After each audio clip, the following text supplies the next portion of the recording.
Waiting, Lisa, can you hear me?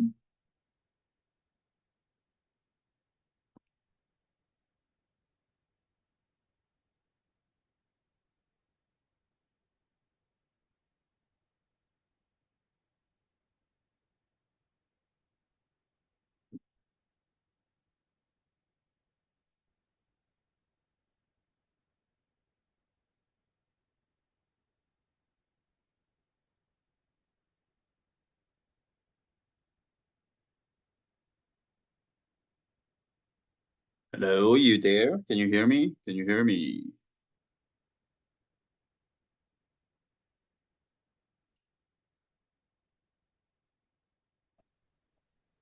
What about okay.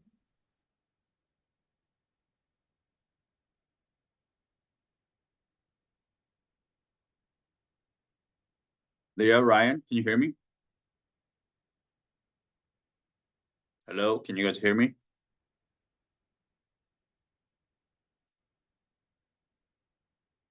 Leah, Ryan, can you hear me? Hello, hello, hello. Hello, hello, hello, can you hear me?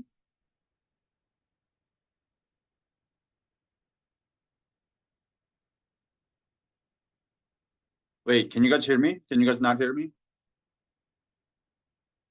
Ryan, can you hear me?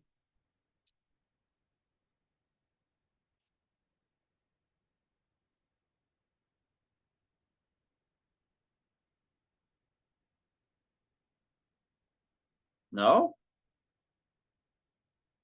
You can't hear me? No? Can you hear me?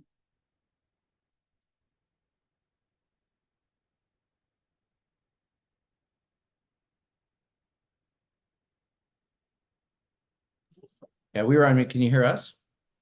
I can hear you. Oh, I can hear you Can now. you hear? Yeah, we can Yeah, hear you now. sorry. You can hear me? It was our Yeah. fault though, not yours. Oh, maybe. Okay, all right, all right, all right, cool, cool. Now, I had the volume off of my computer. Ah, okay, okay. That would be All that. right. How are you? You still out and Not about? taking- Yeah. Indeed. I am doing this from this really cute little guest house. I mean, this room is not much of anything, but I don't know if you can really see the outside from here, but It looks great. garden. But yeah, it's I'm in the city called Jeonju right now, just for a night. And then we're moving to, I don't know if you ever watched Chef's Table, like season 3, season 4. There's a Korean monk that was featured. Okay. Anyways, I'm gonna go do a temple stay at her temple today. So I'm traveling down there.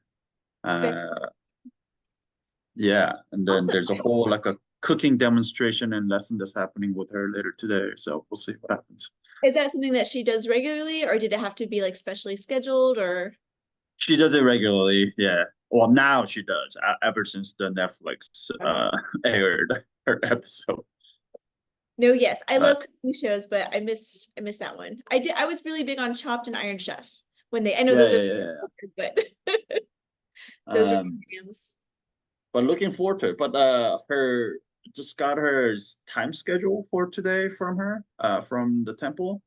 And the cooking class is like fucking 4 hours long. It's like, holy shit. That's crazy long.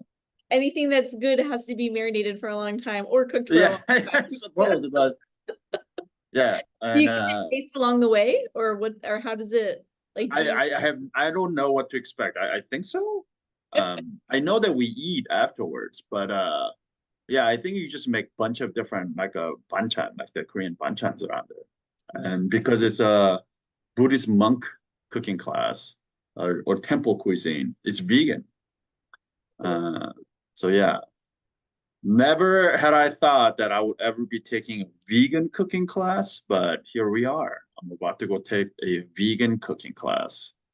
It's gonna be delicious. I mean, anything cooked well is gonna be really good. Sure. Yeah, no, absolutely. You know, after my travel in India, I've said, you know, if a vegan cooking was made like this, I would be much less inclined to talk shit on vegan food. So yeah, we'll see how this temple cuisine is like. So we'll see. Well, excited to hear about it. And I'm glad that your pet got all situated too. I tell you, I was watching your email. I hope he gives us an update, and then you did. Like, okay. Yeah. It all got resolved. So thank you. Appreciate it. Even from the far distance.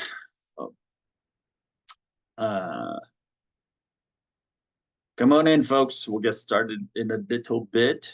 In fact, we're gonna get started soon because I unfortunately can't really stay long today because I have to get on a bus and get into a mountain to get to this temple. So all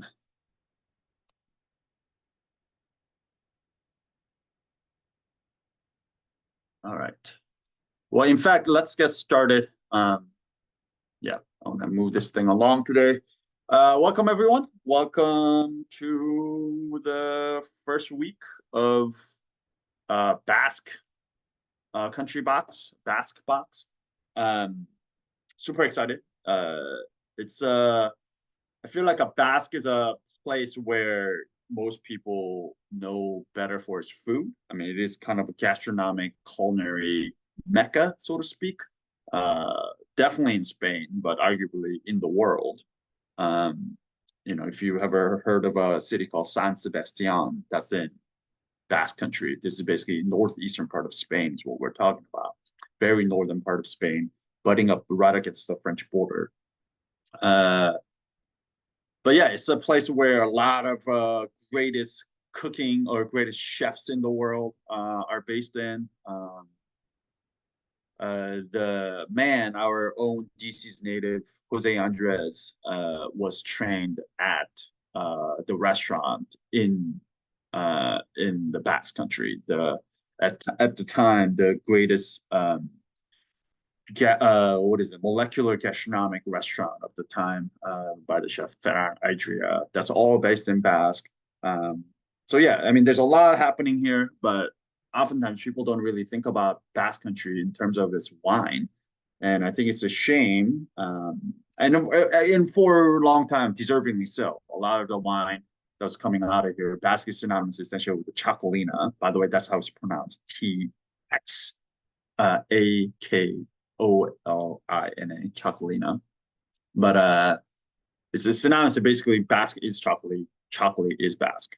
But people don't really pay attention to the wine. And for a long time, it's because all of it wasn't really just mass-produced commodity wine. And for what it was great. It was cheap. It's low in alcohol, high in acid, bone dry. So it's like perfect kind of a cool, cooling, quaffable porch pounder, pool pounder kind of stuff. But now there are producers that are really kind of revolutionizing Txakolina, chocolate, and really making wines with a sense of place and just really well crafted wines. So I think it was time for me to put a box around it. Besides, I just really love this area. This is an area that I've been dying to go to. So I just wanted to do a little more deep dive into it. So yeah, here we are. Anyways, just want to get into some few things before we fully get into the wine. For those of you who don't know who I am, my name is Woong Chang.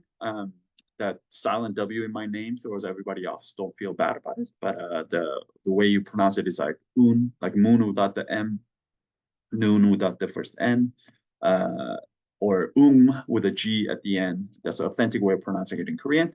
But over the years of that, people butchering my name, the silent W throwing everybody off, the silent G, the G also became progressively silent.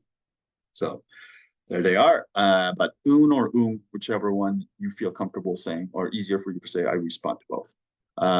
Just a few ground rules here at 6 Foot Wine Club.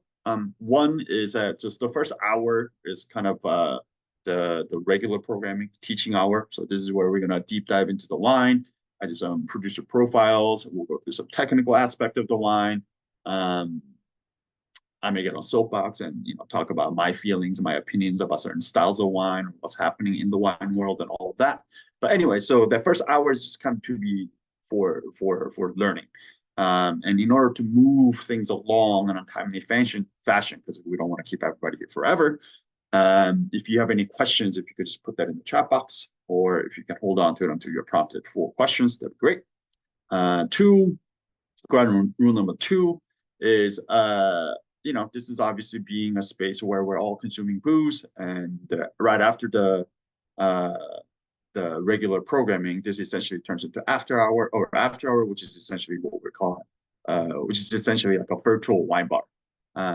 So yeah, we just hang out, we drink some wine, we debrief, we talk about things that are wine or non-wine related. And there may be some times when things are said that may offend you, or you may say something that may offend somebody else.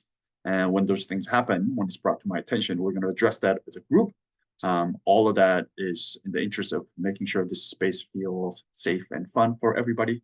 It's not coming from a place of, scolding. It's coming from a place of love and respect. So yeah, just know that we will talk about that as a group. But it may happen, and that's okay. We're all, I think we live through an age right now where we're so very afraid to offend each other or to be offended or easily offended. But that's okay. We're going to talk about it. We're going to be an example of how to be adults with a different and sometimes disagreeing views of life, and then still be able to care and love and respect each other. So that's all of that. Besides that, I don't really have any other rules here at 6 Foot Wine Club. Pour yourself some fat-ass glass of wine. It's Wednesday for you guys. It's Thursday for me right now. It's hump day. Get a little hopped up, make some bad decisions. Life gets better that way. Case Club will go live tomorrow. So these are all the summer porch pounders that we tasted last month. So keep your eye out for that. For those of you who are not, or joining us for the first time, who are not familiar with the Case Club, it's a perk program we do here at 6 Foot Wine Club, where at the beginning of each month, you have an opportunity to purchase all the wines that you tasted from the previous month, plus some other things that didn't make it into the box, but that really resonated with me for one reason or another. But they will all go on sale. The whole idea is that more you purchase, the cheaper it will become per bottle. It's kind of a Costco model, essentially. But yeah, keep your eye out for it. It will all come out tomorrow. We call it Case Club. So they'll all go live tomorrow. Besides that, last but not least, here at 6 Foot Wine Club, we are committed to donating 1% of our gross revenue to an organization whose mission statement aligns with our values. And this month, I have chosen Freedom from Hunger. If you want to learn more about what they do, and if you want to donate alongside 6 Foot Wine Club, then the links for the website as well as the donation link are in the chat box. So go check them out. They do some pretty cool work. So yeah, there it is. Assuming right now people on the call are pretty much all veterans, so I assume you don't have any questions about things I just went over. But do let me know. Drop in the chat box if you do. But yeah, let's get into the wine. So this is what we're tasting today. We're kicking it off. This guy, this green bottle with a white label, 2023 Doniene Gorrondona. The name of this wine is also Gorrondona, like a namesake. But Bizkaiko Txakolina is what we're tasting today. I know that is a mouthful to say or pronounce, but being in the Basque, the language here gets really, really interesting. So there's going to be a lot of T's and Z's and X's, and it gets fun to pronounce. But it's just kind of how it goes. So I kind of in the intro kind of mentioned why I was excited about Basque, but we're also doing not only the Spanish Basque Country. So Basque Country is basically this autonomous kind of a region in the northeastern part of Spain, where the north. In fact, let me just show you the map, and then we'll just start from there. And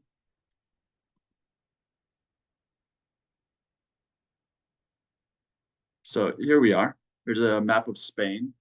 These all colored places are wine regions, wine making region, wine producing regions within Spain. Right. Where we are is all the way in the northeastern part of Spain. It's called País Vasco, literally means Basque country. The most of Spain is very hot and very arid. A lot of deserts, a lot of sands, really dry kind of place.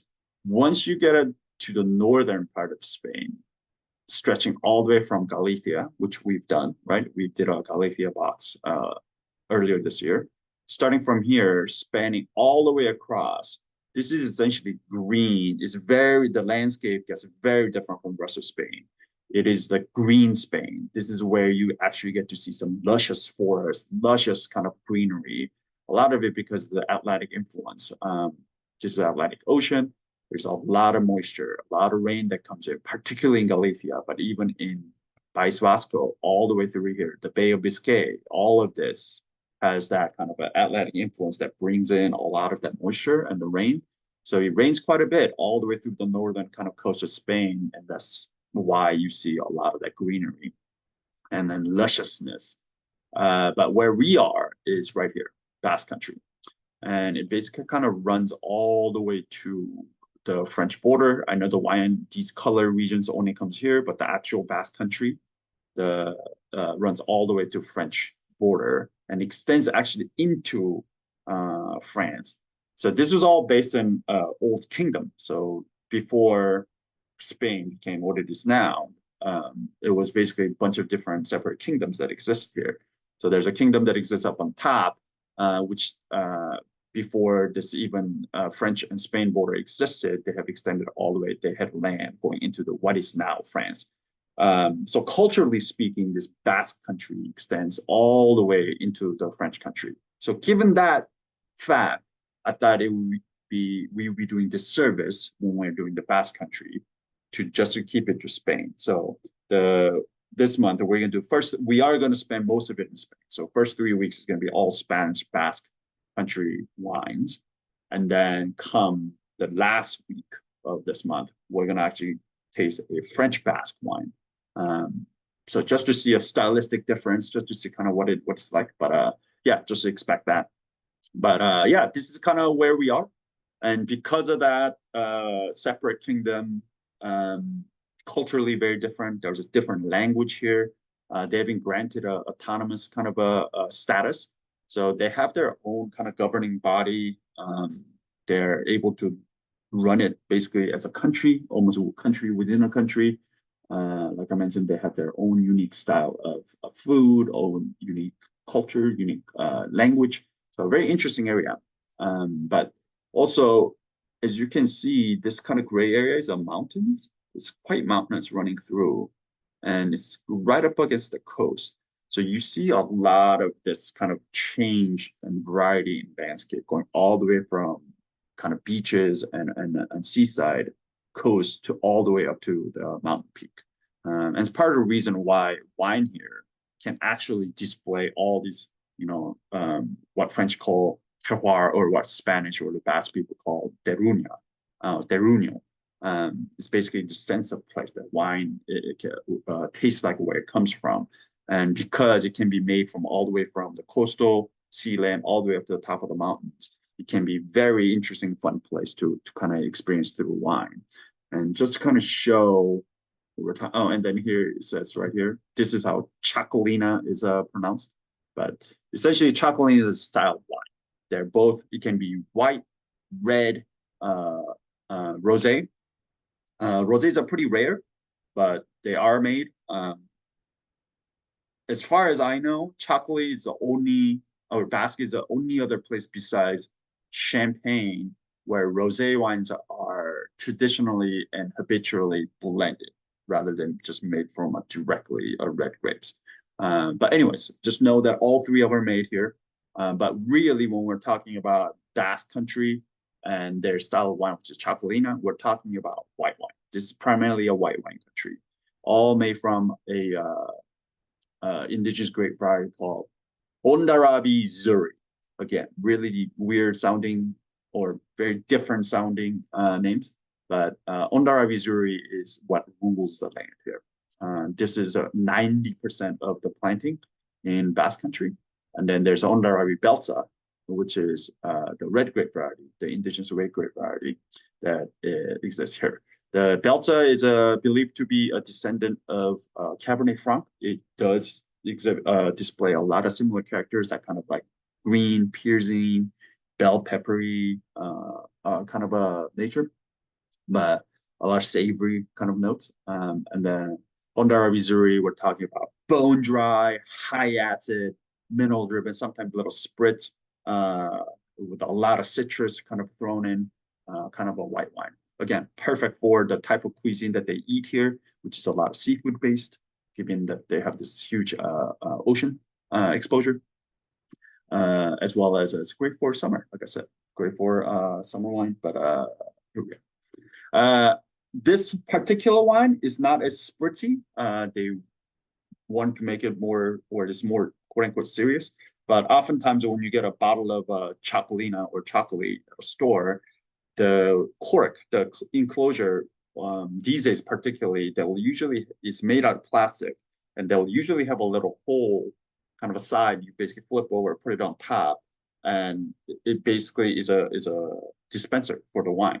The whole reason, if you ever go here, if you go to their, like a tapa bar, the pincho bar, they'll pour the wine all the way from a length above your head and into a glass, just to make the wine even more spritzy and get it all like foamy and then get it all going. And then the whole reason why they designed the cap like that is just so they can help you do that. But this particular wine is not super spritzy, but typical chocolate that you will find in the market it has that kind of spritz. It is very bright, really acid driven, but rather quite simple. But as we will talk about later, there are some producers who are trying to make chocolate more of quote unquote serious wines, and this is definitely one of them. Let me show you what this land looks like. Just kind of, that's not it. Hold up.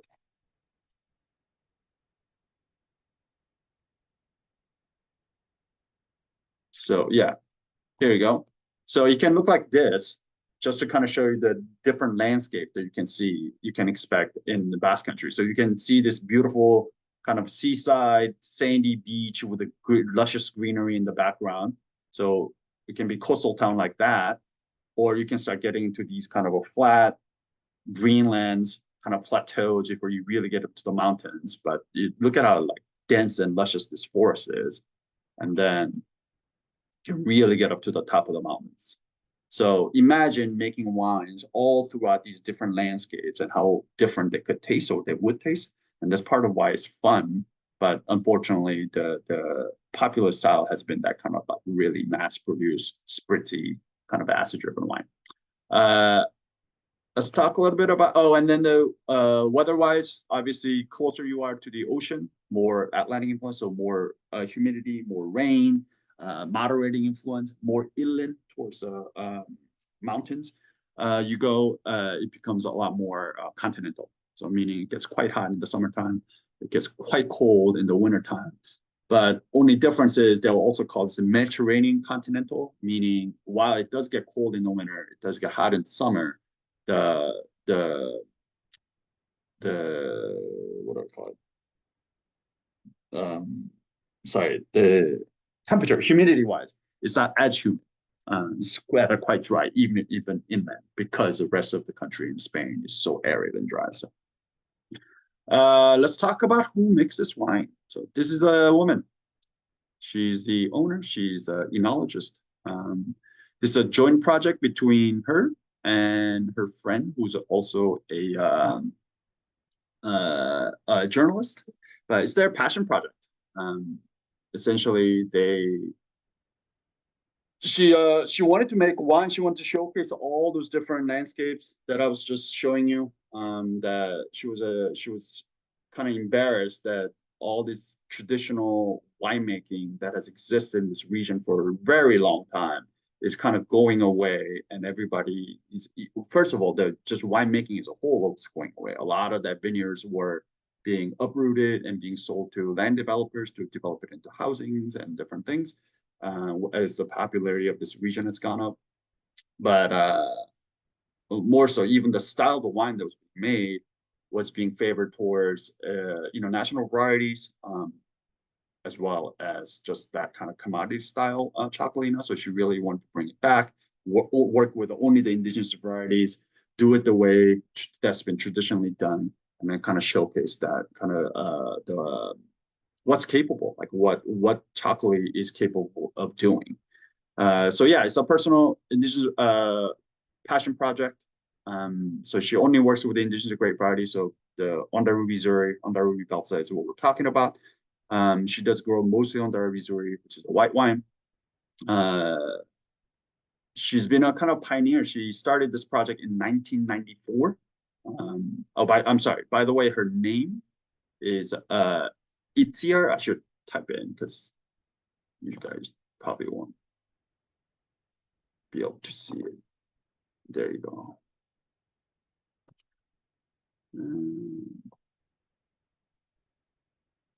I drop in the chat box. Her name is Itziar Insausti.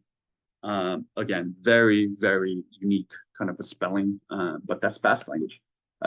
She's a native. She was born and raised here in this region. She's just outside of Bilbao, which is just to kind of show where she is. So this is Bilbao. This is Basque country that you saw in the earlier map with the color.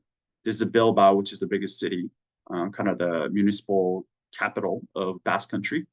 They are right here on the coast. Baquio is where Doña Gorrondona is located. So again, she gets a lot of that Atlantic influence going to the mountains, and she gets all of that. So this is where she is. But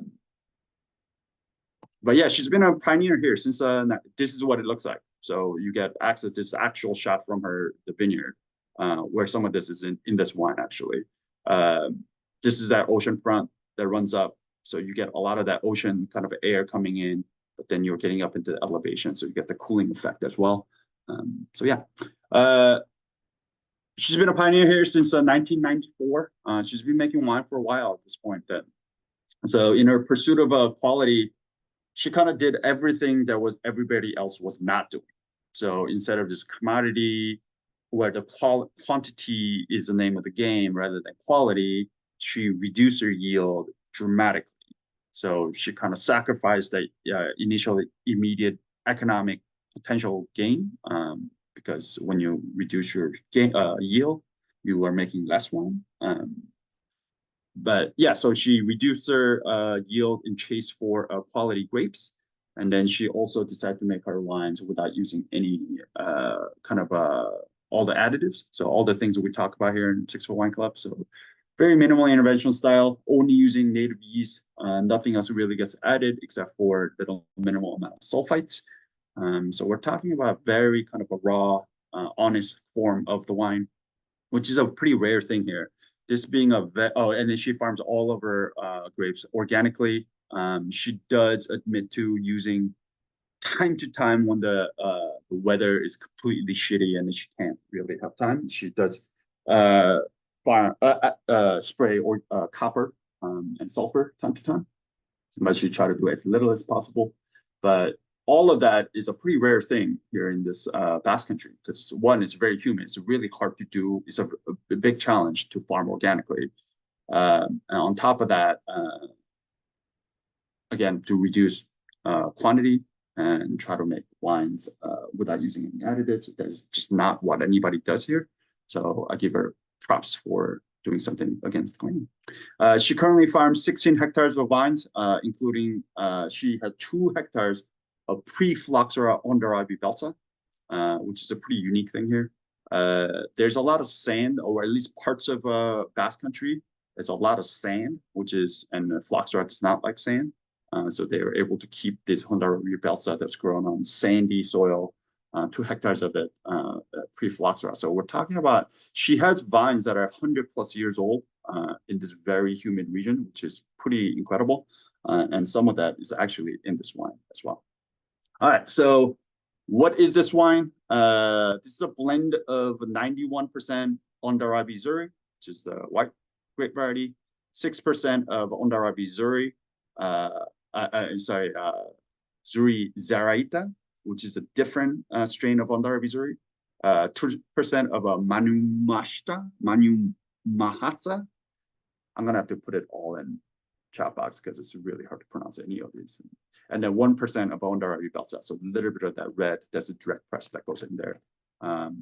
But yeah, so it's a blend of it, but most of it is Hondarrabi Zuri, which is the white grape variety. Oldest vines date back to 1917. So we're talking about some 100+ year old vines that are in this wine. They hand harvest everything. There's no machine harvesting or machine being worked on the field at all. Fruit is all destemmed. Nothing is on the stems.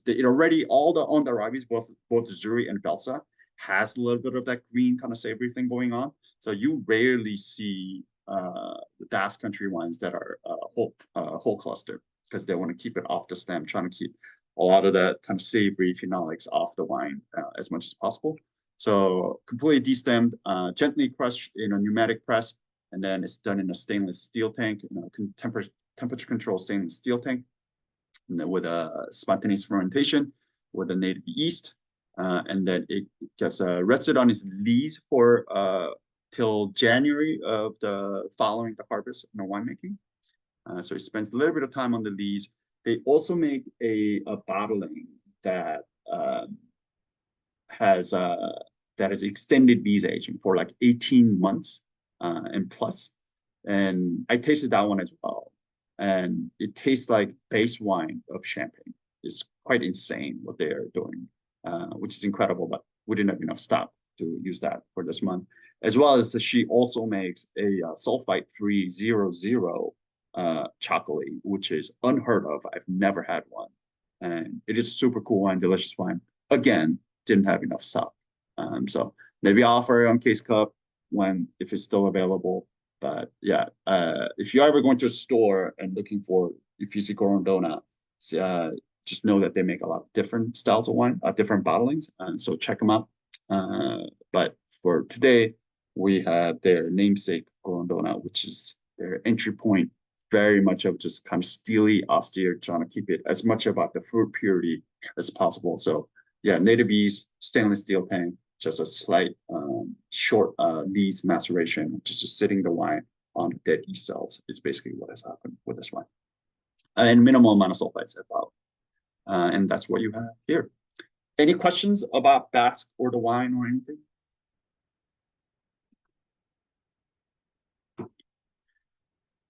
Cool.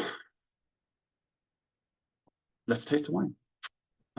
This being the first. Do they rate the wines like with a DOC or DOCG? Yes, sorry, I did not. Also, I don't know if I'm actually making sense here. My brain is very foggy this morning. I feel like I'm having a very hard time talking right now. So sorry if I'm not making sense. But to answer your question, yes, they do have DOs. They have 3 DOs in the Basque country. I actually had it written down here, so let me post that in the chat box as well. So Bizkaiko Txakolina, which is what this is. So this is a DO wine. And then there's a Getariako-Txakolina, Arabako Txakolina. They're all chocolate. So they're all this kind of style of for white, Hondarrabi Zuri, bone dry, citrus, acid driven, mineral driven kind of wine. A lot of it spritz. But it's just different kind of landscape. Like again, earlier I told you how close we are in the coast. Some are in the middle, the kind of plateau, some are higher up in the mountains. So that's kind of the difference, but different regions. But yeah, they're all making similar style of wine here. But yeah, there are 3 DOs in the Basque country, and those 3 are it in the chat box. But they all use the same variety, the Hondarrabi Zuri and Hondarrabi Beltza. Any questions? There are also hosts of other varieties that are grown here besides Hondarrabi Zuri and Hondarrabi Beltza. I'm also going to post this on the chat box because, again, pronouncing anything in Basque country is a challenge. So Bordeleza Zuria is what French call full Blanche. Izkiriota, Ttipia is a Petit Manseng, and then Izkiriota is Gros Manseng. And then funny, and then interesting enough, when we go to the French Basque country, we are going to taste wines that are made from Petit Manseng. That's going to have some Petit Manseng and Gros Manseng in. So that's kind of the link. Like these are kind of similar varieties that have all kind of grown there, except they call it different things because now it's one side has become French, one side has become Spanish. All right, let's taste the wine. Any other questions before we taste the wine? Cool. Let's do this. All right, this being the first week, I'm gonna take you guys through. This is the grid. We taste the wine through the grid here at 6 Foot Wine Club. This is a WCT, Wine Spirit and Education Trust Level 3 tasting grid. There's another body of wine body called Court of Master Sommeliers. They have their own grid. It's very similar. It's a little different, but you can find these things for free on the internet. So you can Google WCT Level 3 grid, Level 2 grid, Level 4 grid, or Court of Master Sommelier CMS tasting grid. It will pop up. You can download it if you want to use it moving forward. But here we use Level 3 WCT grid because WCT is how I was trained. I was trained in both, but WCT is where I got most of my training. Don't use this. This is word of advice I always give. Don't hang your hat on it. Don't live or die by the grid. This is just the way the wine professionals were all taught to kind of systematically taste through wine, and also know that when we were tasting wine, this is all in preparation for an exam where blind tasting is part of our training. So imagine if you have a glass of wine with wine in it, but like you don't know what it is, and just by smelling it and looking at it and tasting it, we're supposed to deduct information out of it to call out what year, what vintage, what wine it is, and all of that. So this is designed to help you do that. But in terms of actual enjoyment of wine, I don't know if tasting wine through a very rigid structure like this is necessarily helpful, but nonetheless, it does help us kind of conform our language, unify our language and lexicon and vocabulary around describing wine in a setting like this. So I do think it's helpful. Also, a lot of you guys find this really fun, which I find interesting, but I don't know, maybe it's like a PTSD. I'm looking at this thing, I'm like, oh, fuck. Like years and years of doing this, just pounding the grid, Like, I don't want to taste wine through the grid anymore, but whatever, I get it. So anyways, it's broken into 4 different parts. What is appearance? What the wine looks like. The other one, the second part is nose, what the wine smells like. Palate is what the wine tastes like. And the conclusion is when you take all your information, sensory information that you've gathered, the first 3, put them all together and then think about it. And then you call out, at this level of the grid, we call out the quality level, how good the wine is, and then whether the wine should be aged, or what can be aged or should be aged. And then when you get to the second page, these are all the vocabularies and lexicon that we're supposed to use to describe the wine. So the first is the primary aromas. These are flavors and aromas that come from the fruit or the fermentation itself. So yeah, as you can see, flower, green fruit, citrus fruit, stone fruit, right? All these things. And the secondary is what happens post-fermentation. So after the wine has finished fermenting, is the treatment of that wine while aging it, whether you put it on a new oak barrels or neutral oak barrels or combination of the two, put it in stainless steel tank, cement. Do you put it through MLF, which stands for malolactic fermentation, where you allow the malic acid in the wine to convert to lactic acid? All these things happen. Sitting on the lees, so this kind of autolytic yeasty kind of things. So yeah, this is what happens after the wine has been done fermenting. And then finally, tertiary is what happens when the wine has been aged, mostly in bottles, but it can also be aged in barrels at the winery until release. But when the wine is aged, it picks up some of these kind of flavors and aromas as well. So we call them tertiary, secondary, primary, but we'll talk about that when we get to tasting it. But yeah, so this is the second part as well. I will say one thing. The grid is very limiting. I find it very limiting, especially in a wine club like this, where we taste a lot of natural wine. And in case you're not familiar with the natural wine, it is it's a wines that are has nothing added, nothing subtracted. It's essentially in the pure form, it would just be a wine in the back label, if it was a nutritional label, it would just say grapes, nothing else. But a lot of flavors and aromas that come from natural wine are much wilder, much different than the conventional wines that have a lab-grown yeast pitch to it, and a lot of it is kind of manipulated to kind of make it taste a certain way, try to fit certain tasting profile. And a lot of that comes, this grid is really designed to taste a lot of conventional wines. So even the lexicon the vocabulary is not plentiful enough for us to really describe all the things that we want to describe, or we do smell and we do experience in natural wine. And two, if you look at all the fruits and different things here, a lot of this is Western Europe based. I mean, the WSAT is based out of Britain, so it makes sense. I mean, things like a word like bramble pops up, which is very British. But know that even if you come from a different place, different background, different way, like I grew up in Korea, the type of aromas and flavors that I grew up with are very different from somebody who grew up in, in London. So whatever, when you smell and taste wine, whatever that brings it up for you from your childhood or your adulthood or whenever in your lifetime, you are not wrong. It's just that this is right for the white folks in London and Britain. And if you smell breadfruit because you're from Jamaica, if you smell soy sauce because you're from Korea, or you smell koji because you're from Japan, you're not wrong. It's just that is right for you, and then this is right for them. So I just wanted to put that out there. So don't feel like this is the only way that you should describe wine. Describe the wine with the things that you smell and that you taste. Okay. All right. Let's start from the top.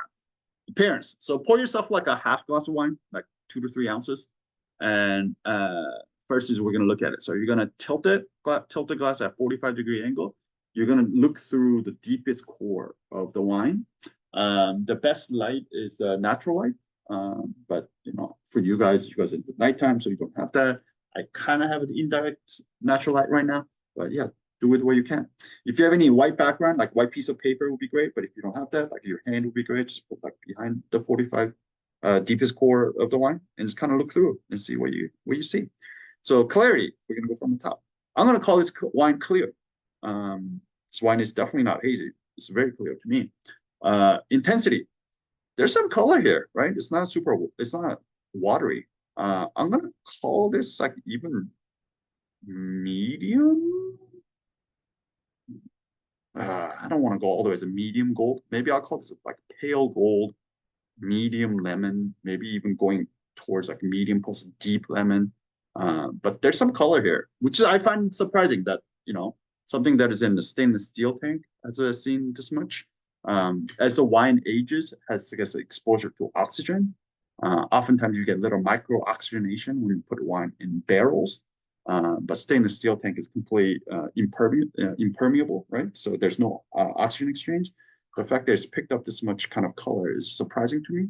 But yeah, I'm gonna call this like, no, medium minus gold, maybe even medium gold, but there's some color here. Deep lemon, medium gold. All right, let's call it that. Other observations, kind of look at it, see if there's any deposits, any signs of sparkling. Kind of give it a little swirl and you see bubbles pop up. The wine has gas. I don't see any of that. No sediments, no flocculation, which is just another fancy word for being hazy.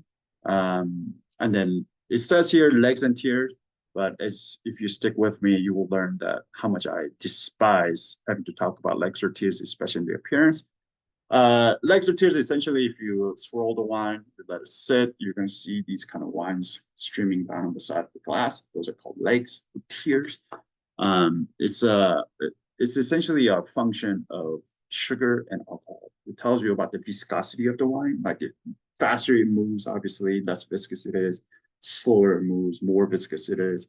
But later on, when we get to the palate, we actually have to identify the sweetness, the sugar, and the alcohol level of the wine.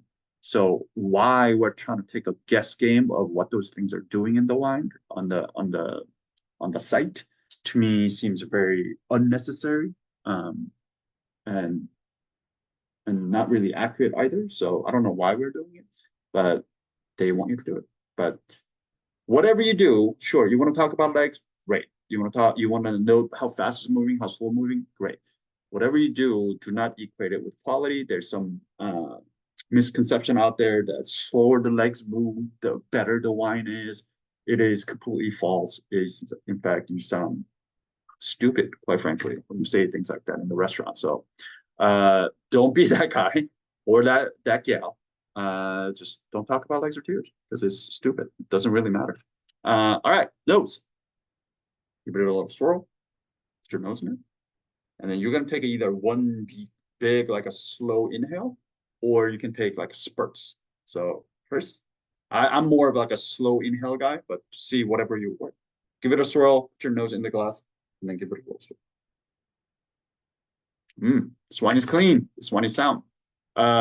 There's nothing wrong with the wine. There's a fault here. Most common one is being corked, where the wine will smell like a damp basement, wet cardboard. Once you smell it, there's no way of not smelling it. But that's the most common one.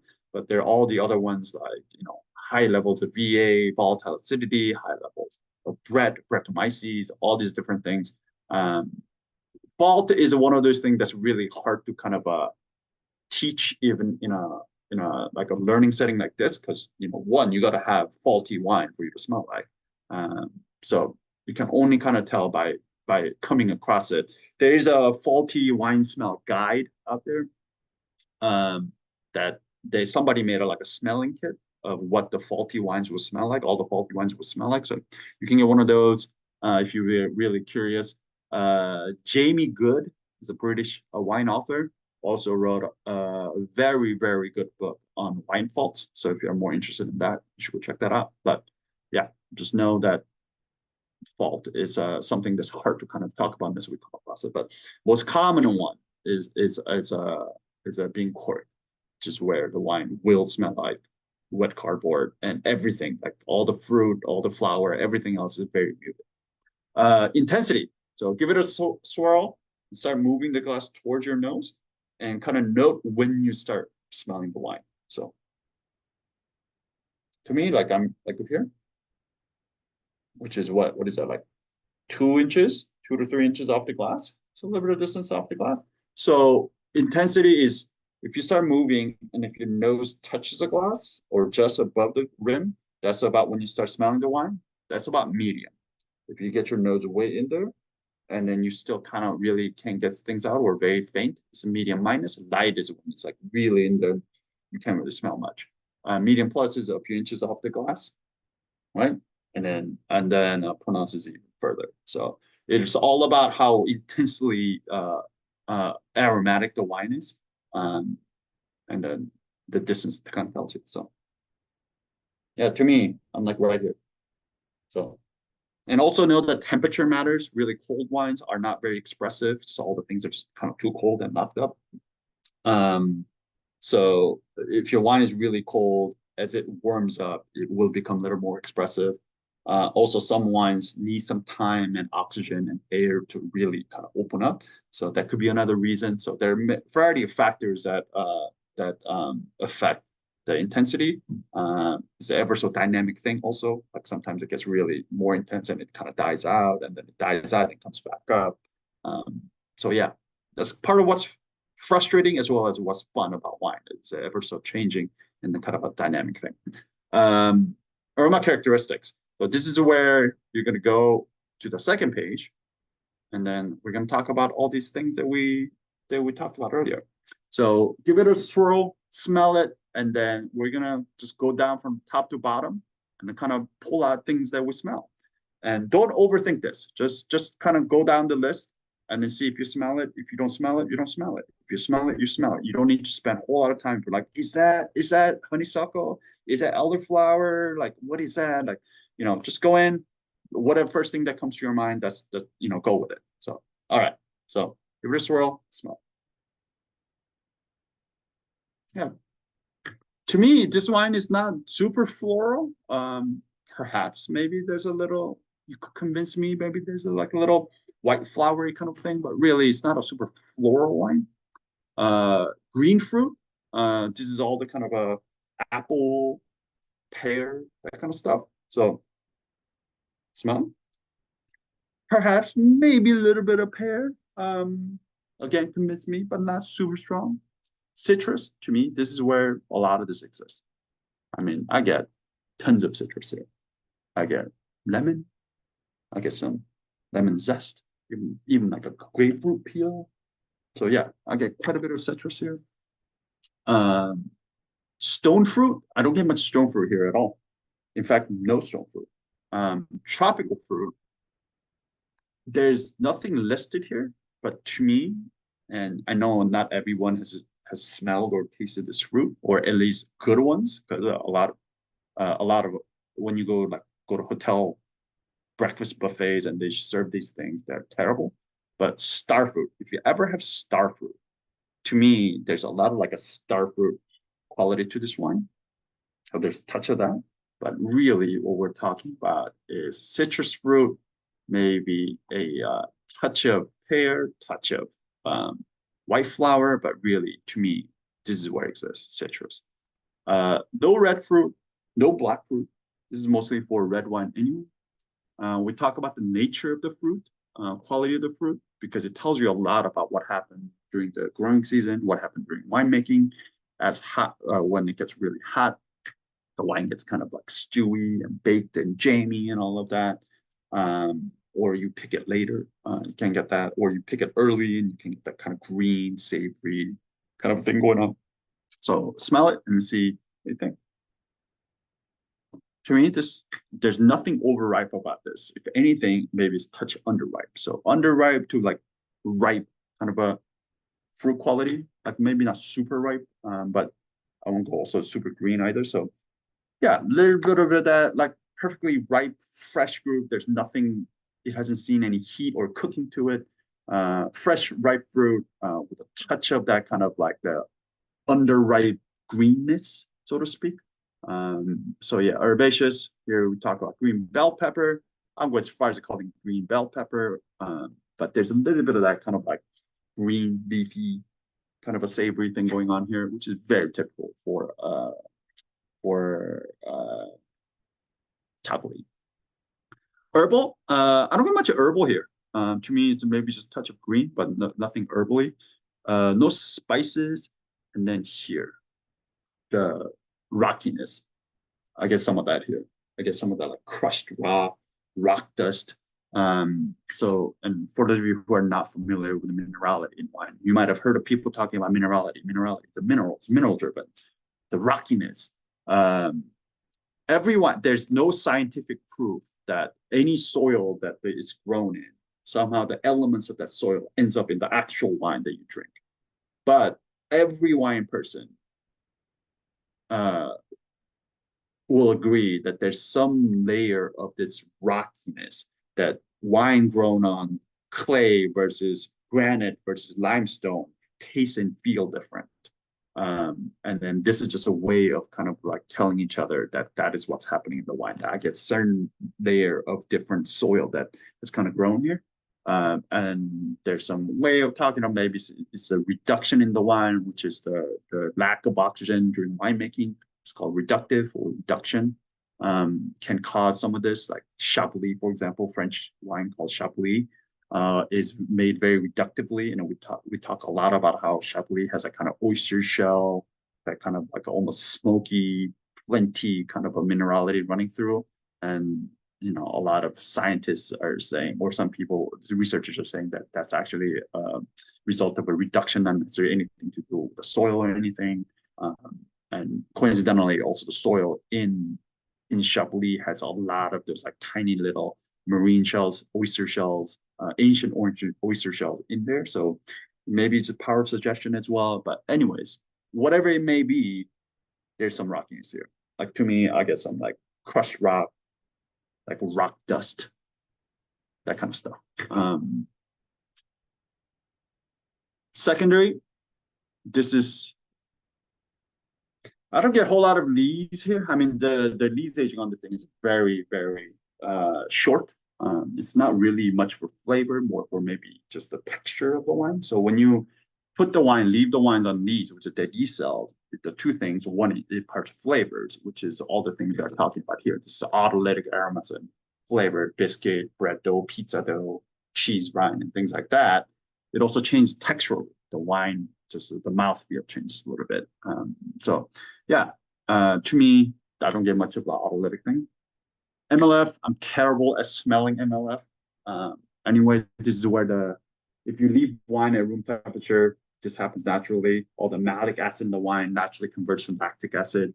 Malic acid, think like green apple, really sharp acid. Lactic acid, still tart, but think like yogurt, sour cream, very rounded, kind of a voluptuous acid. Like think of it as a different shape of acid. So you got butter, cheese, cream, things like that. Again, I'm really bad at smelling MLF on the nose. To me, MLF expresses itself more in the texture of the wine later on when I get there. And then oak, there's no oak on this, as we know. This is all stainless steel. But when you put it on new oak, particularly, you get it's kind of like vanilla, cloves, nutmeg, just baking warm spices. I don't get any of that. Tertiary, I don't get any of this. This is where when the wine has been aged, this is what you get. You get like nutty things, you get dried fruit. So all this fresh fruit in the wine starts kind of converted into something that's dried, cooked, nutty. So you get things like fig, prune, raisins, things like that. As the bottle age takes place, a lot of these things will happen. In white wines, you may see things like petrol kerosene, which sounds disgusting, but it's actually kind of cool, especially in like old Riesling. But yeah, so petrol, honey, things like that. And then with the red, a lot of that fruit turns into like really earthy, savory, leather, phosphor, mushrooms, tobacco, meat, things like that. So I don't get any of that. This is all very fresh. This is 2023, right? Is that right? Yeah. So very fresh, very young, youthful wine. So it doesn't make sense that it will have any tertiary things. Don't get much secondary here either. So we're talking about very primary fruit-driven, fresh, youthful wine. Usually chocolate is that. It's not meant to be a long aging, complex wine. It's meant to be a very youthful, young, fresh kind of a wine.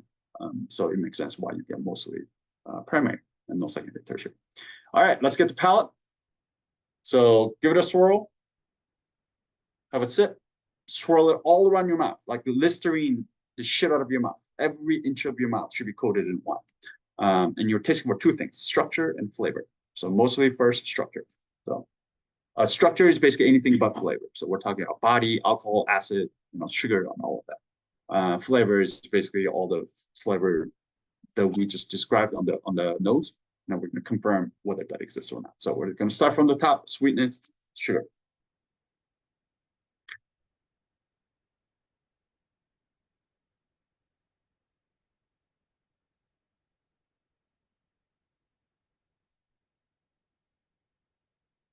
All right, so dry means lack of sugar, sweet means presence of sugar. We're talking about entire world of wine ever made. This wine is bone dry, meaning there's no sugar on this whatsoever. Fully fermented out dry. I'm willing to bet this is, maybe 2 grams, maybe 1 gram per liter of sugar. Grams per liter is how these things are measured in wine. But yeah, this is definitely dry.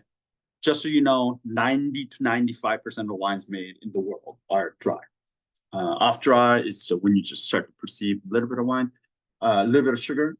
There's no clear-cut answer. I wish there was. If like 0 to 9 grams per liter is dry, 10 to 15 is off dry, 15 to 20 is a medium dry. That'd be really easy, but it's not like that because there's a lot of perception, kind of a perceptive things that play a role in the wine world.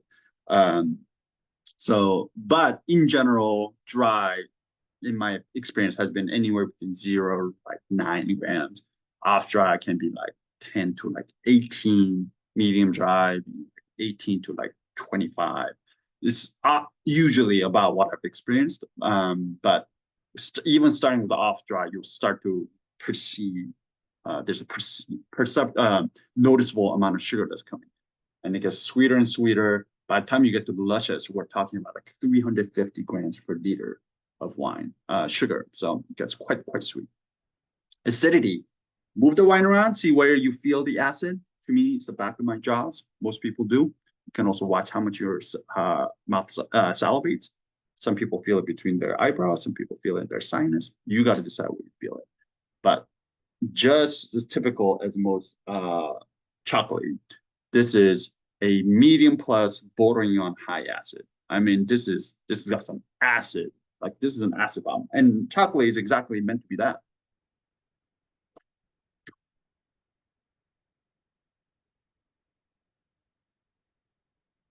Oh yeah, I feel it pulling back here. My mouth is watering so much, I'm squeaking. So yeah, definitely calling medium plus. Tannin is a polyphenolic compound found in the stems, skins, and seeds of the grapes. It kind of gives you this like a really drying sensation in your mouth. With the white wine, we don't really talk about tannin because it's completely off the skins as soon as it comes in. So yeah, let's not talk about tannin. We'll talk about tannin when we get to red wine. Alcohol. From now on, when you taste wine, try to play a guessing game. See if you can guess the percentage of the ABV, the alcohol percentage. So medium is somewhere between like 12 to, I don't know, 13.5 to 14.5 is like medium plus, high is 15 and above. Medium minus is like 10.5 to 11.5, and low is 10 below, essentially. So roughly how it works out here. But how you can tell is if you observe the warmth right around your throat, the back of your throat, higher the alcohol is, you feel more warmth. Sometimes you actually feel the burning sensation as well, but oftentimes that warmth, and watching, really paying attention to that warmth and how warm you get is usually a good sensor of it. To me, and chocolate usually is never high ABV. If anything, it's a lower ABV. I'm going to call this up. 11.5, 12, something like that. 12%. Yeah. So we're talking about lower end of medium, higher end of medium minus. But yeah, let's call this medium. Medium alcohol. Body. Move the wine around, switch it all around. This is where people get split in the room in 6 Wine Club. You got your team milk or you're not. But I use a milk analogy. So full is like whole milk, medium is 2%, light is skim milk. Imagine just not the flavor of the milk, but imagine the wine milk moving around in your mouth and that kind of viscosity, the weight of that liquid, what that would feel like, and see if the and let's move your wine around, see what that would be.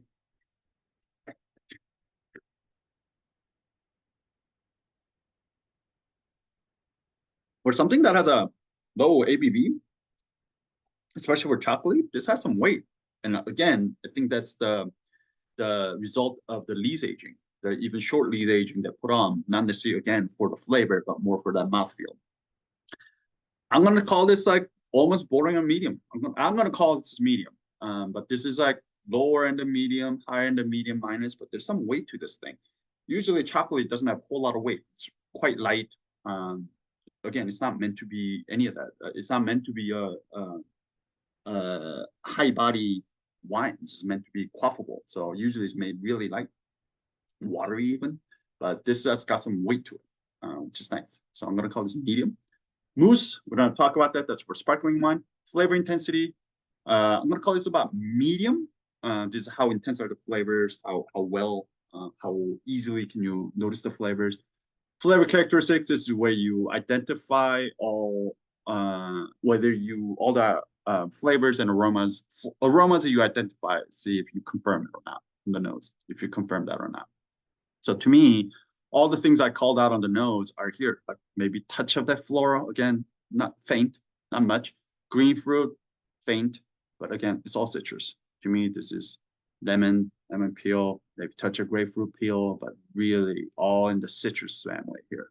No stone fruit. Again, I keep going back to star fruit. Star fruit also has like that tartness to it as well. I don't know. It just reminds me so much of star fruit in this thing. So definitely, I'm gonna call out star fruit. No red fruit, no black fruit. yeah, fresh, ripe, touch of underripe, perhaps. That greenness, not overpowering though, just like really, just kind of gives that little bit of a layer of nuance to the wine. So yeah, little green, notable, and then this, the crushed rock dust kind of thing runs through, almost a little flinty, but yeah. So little floral, little green fruit, but really citrus. Talking about lemon peel, really citrus driven with touch of star fruit, really ripe, fresh, touch of green, and rock dust. And none of this. No secondary, no tertiary. We're talking about all in the primary, very fresh, very useful wine. Finish. This is take a sip and then kind of sit there and see how long the flavors stick around.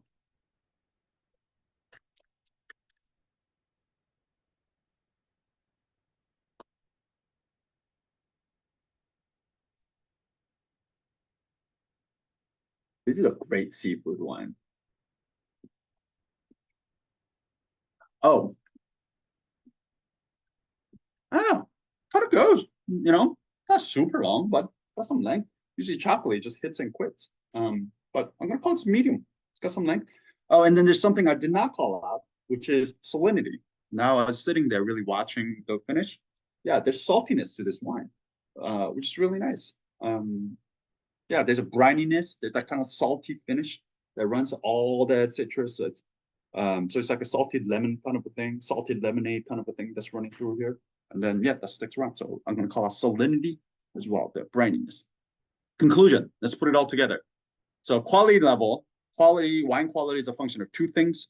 So we're talking about, quality level is a function of four things. So one, balance. Is this wine balanced? Meaning is there anything that sticks out that's stopping you from experiencing other things?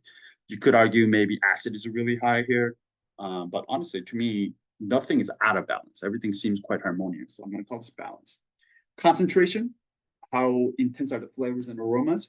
We called it what? Medium plus on the nose, medium on the palate. So somewhere between medium palate on the intensity. Complexity, how many different things are you smelling and tasting? We call that some flower and some green fruit, but they're quite faint. But what we're talking about is really citrus, right? A little of the star fruit, a little of that touch of green, touch of rock dust. But mostly all in the primary, no secondary, no tertiary. Even within the primary, we're really talking about citrus, touch green, touch rock dust. Not a whole lot of things. So I'm gonna call that, I don't know, medium. And maybe lower end of medium even, but yeah, medium. But chocolate is not ever that complex. It's not meant to be that. So the fact that this even has those layers, that we're considering this to be like way this medium, there are different layers here, which is pretty cool. And this is their entry level wine.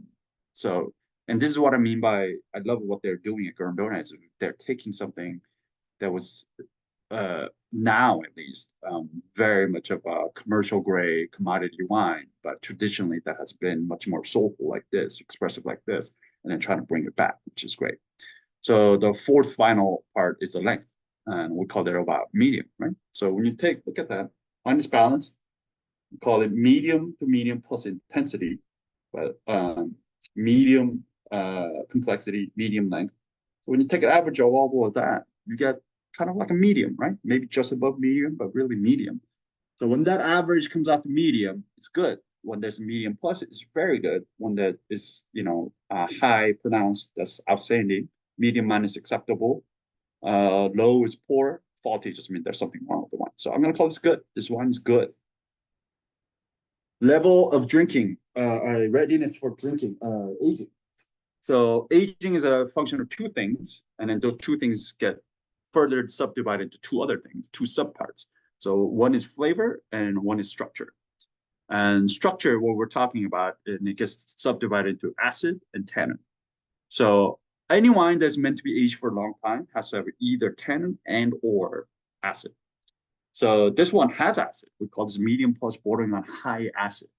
And acid and tannin serve as like this backbone where all the flavors stick around. The wine doesn't fall apart, just has a really rigid kind of a backbone. So this has a good backbone, right? Medium plus acid.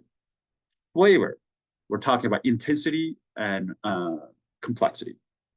So intensity, we call this what? Medium to medium plus on the nose, medium on the palate. So somewhere between medium plus, right? And the complexity, how many different things that we're tasting. We called it about medium as well. So we're talking about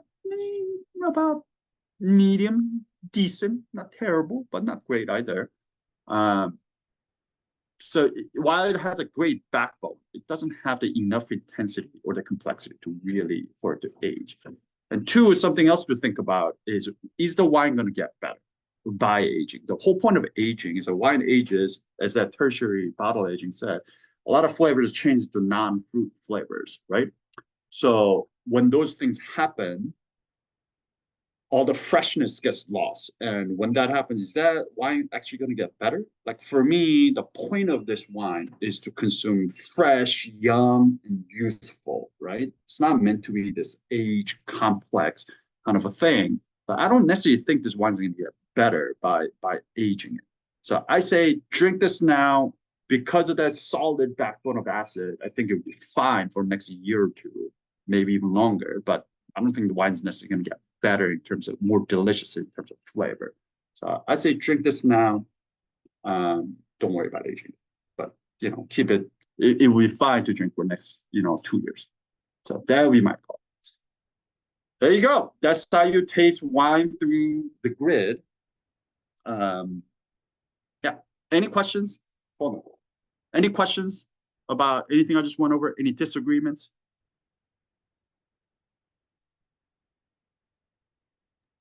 That makes so much sense. Dane's last name is Basque. I just have one question. One question. You said that the typically it's a foamy wine or sparkling type wine. Yeah. How would she have done that to make this wine do that? How would she have done that? I know you got to go. So. Yeah. So usually she will not put it on the lees. So as soon as chocolate, as soon as it finishes fermenting, as soon as it's basically the sugar is all run out, they'll bottle it and sell it. So when that happens, there's usually still dissolved a lot of CO2 left in there. That's what you're essentially getting. But because she wants to add a little more complexity, a little more nuance to it, she puts it on the lees for, wine. This wine was probably picked in, I want to say probably September, maybe late August, early September, finished fermenting by October, November, and then it would just usually be bottled at that point. But she put it on the lees till January, February for like that month or two, and then so she wouldn't do that. She would essentially just bottle it. Another way to do it, if she wanted to, this is more of a kind of we're entering like a penat territory, but bottle it like right before it is fully completely dried out, fermented out. So that little bit of leftover sugar and yeast will finish fermenting inside the bottle, and then it will become spritzy. But that's not how chocolate is usually. Chocolate is they let it ferment fully dry, but as soon as it's done fermenting, they'll bottle it because there's still some of that gas left in. Any other questions? So I've been to Baquillo where this vineyard is. It's really pretty. It's on this road that goes from Bilbao all the way up to Biarritz in France, and it's just all along this rocky coast, and you can see the vineyard sort of rising above on the hills. Like it's a cool road trip if anybody has time someday. Amazing. Maybe we should do that someday. I've never been. Lovely. Yeah, why? You should do that, Dan, Julia. Great idea, Dan. Okay. Any other questions or comments? Do you guys like this one? Yeah? Does anybody not like this one? Also, just out of curiosity, how many of you have had chocolate? Okay. Dave, Dan, Julia. Yeah, chocolate has always been like my go-to summer white for a long time. Like it's a great thing. It's a great seafood wine as well because that acid is really versatile too. So yeah, Great. I'm glad for those of you who've never tried it, you're trying for the first time. You like it. All right. How much do you think this wine is on a retail shelf? And how much would you be willing to pay for it on a retail shelf?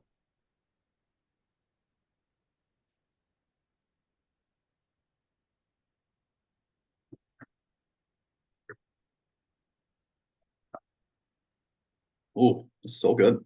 I like this a lot. You want to try some wine? I'll have a coffee one. Okay. Thank you. 25, 25, 24, 23 to 27. All right.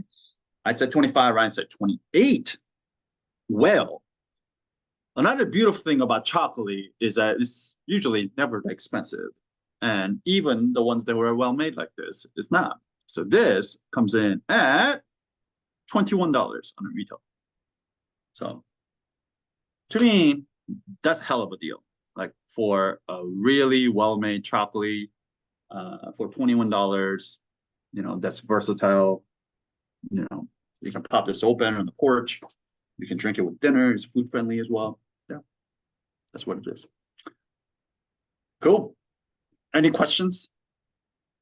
So my only concern about this one is my first sip. It is so high acid. Yeah. How do you serve this to somebody who doesn't really, you know, who drinks a lot of, you know, California Chardonnay? You know, I mean, you know, again, like I will buy some of this clearly because I like it a lot.